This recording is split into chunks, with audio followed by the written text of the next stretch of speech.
Hi, you guys. Before I hop on to work, get ready for my day. I'm just going to hop on and do a video. I am incredibly exhausted this week. My mind is mush, and it has been evident in the fact that I've had to repeat or redo so pay extra attention to things at work because the last assignment I did last weekend took me 5 days to do. And I still on Sunday had 9.5 hours of work to do still. And then it was just, have not been able to recover because my work week has been extraordinarily busy. I'm tapped out and I feel it in every fiber of my being. I'm just like trying to keep my head above water this week. So I haven't been here. A minute later, welcome to my video. What I want to impress upon people who do not understand the point of the parables is this. Jesus was teaching newborn babes.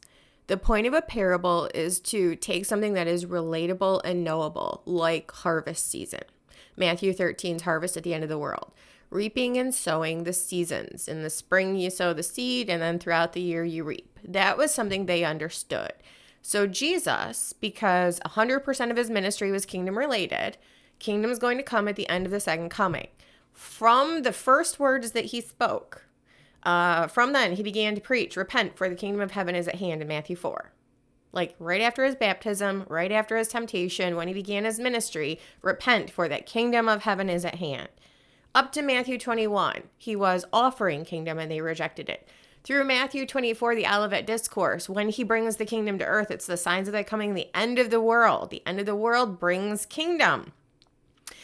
Up to his ascension, when the disciples said, wilt thou at this time restore the kingdom to Israel? He said, it is not for you to know or experience firsthand from an earthly firsthand perspective. The times, which is the chronos, it's the 70th week, and the kairos, the seasons, which the Father has put in his own power. So it's like, you'll be part of the kingdom, but you won't be on earth when I bring it. So that's what he was saying there. 100% of everything that Jesus taught was kingdom related, which means it's going to be second coming. All of it. All of it. From Matthew 4 to Acts 1. All of it. From the first words to the last. I will impress this point.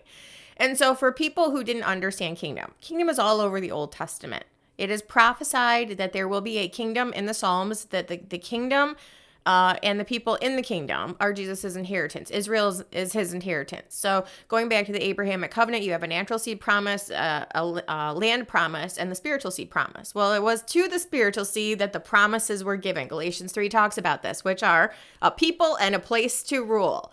And so that's natural seed who will become part of the spiritual seed through the end of the 70th week. It's the whole remnant thing. They'll be preserved when they come to saving faith, and they will go into kingdom. And obviously the kingdom is the place. And Jesus is going to rule from the throne of David in Israel in the millennial kingdom. So all of these things are tied to kingdom. Jesus's ministry is all about kingdom to Israel specifically.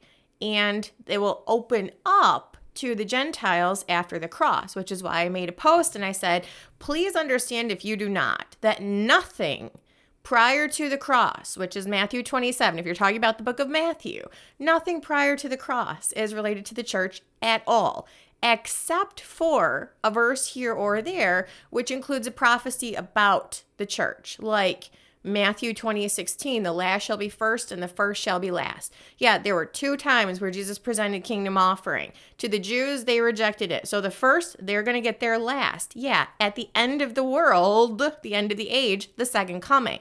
And the first shall be last, and the last shall be first. The second group to whom kingdom was offered shall get there first. That's Revelation 4 and 5. So there's 2 kingdom presentations. The second group to whom kingdom is offered is going to get there first, Revelation 4 and 5. And the first group to whom kingdom is offered, the Jews, Israel, is going to get there last, Revelation 20, when the kingdom starts. Or Matthew 25, the parable of the sheep and the goats. It's the parable of the wheat and the tares, the harvest at the end of the world, going back to Matthew 13, talking about kingdom, where the reapers are the angels, and they're going to gather out of the kingdom all things that offend and them which do iniquity. And they're going to toss them into outer darkness, which is exclusion from the kingdom, because we're the light of the world. So if you're in outer darkness, that means you're without Christ. It means you ain't in kingdom. So it's the whole light versus dark conversation. But that is a parable of the harvest seasons that Israel understood. So Jesus is relating the kingdom and the end of the age to the wheat and the tares, to the separation process during the harvest, to toss out the bad and keep the good. So the whole point of parables is to relate something that is unknown or difficult or uncomprehendable in its current form to something that is comprehensible, relatable, knowable, known, so that you can understand that which is unknowable. The parables are to teach newborn babes truths so that they understand them, and then you don't need the parable anymore.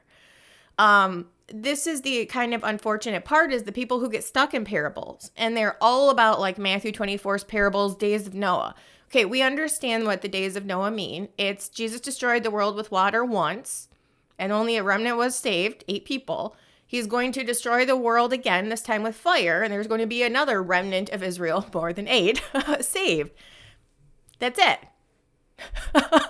Like, that's that. And when you understand that, it's kind of like we don't need to talk about the days of Noah anymore. I mean, yeah, there are other implications about the return of the fallen angels and the things that will repeat during the 70th week that necessitate the world being destroyed, like it did the first time, where the heart of man was only evil continually, and God's like, yep, I need to destroy them and start over. And so, there's like a little bit more of a conversation there, but not a ton. And so when we stay stuck in the parables and we keep going back to them and taking them literally, it's like, no, the parables were for the purpose of relating that which was unknown and uncomprehendable to something that is knowable and comprehensible, so that you understand difficult things.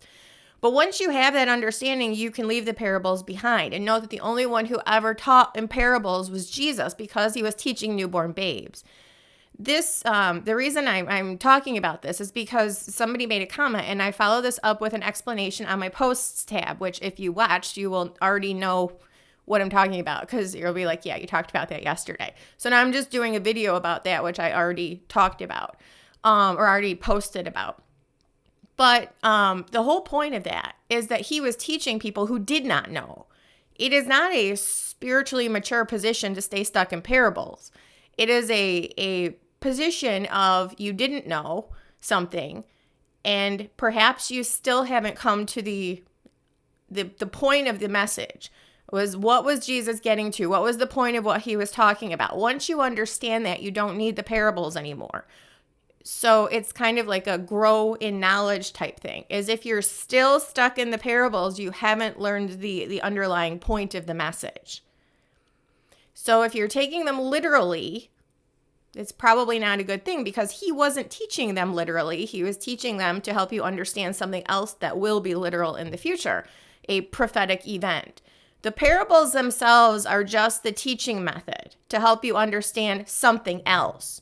So if you're taking the parables literally, then you're kind of missing the point. The point is the other thing that he's using the parable to help you understand. And so this is why it's kind of like, make sure that we understand the point of the parables. The point of the parable was to direct attention to something else and to help it be more easily understandable, comprehensible. So when you understand by inference, by relationship, what that other thing is trying to teach you, then again, the parable itself becomes irrelevant. So make sure that we're focusing on the right thing for the right reason, that we understand why Jesus taught in parables and why he's the only one that did. Because by the time everyone else wrote their books, they understood the baseline, what he had been talking about, helping it be more relatable and comprehensible, so you don't need the parable anymore. Parables are designed for newborn babes to help them grow and understand. And once that understanding comes, you don't need the parable any longer.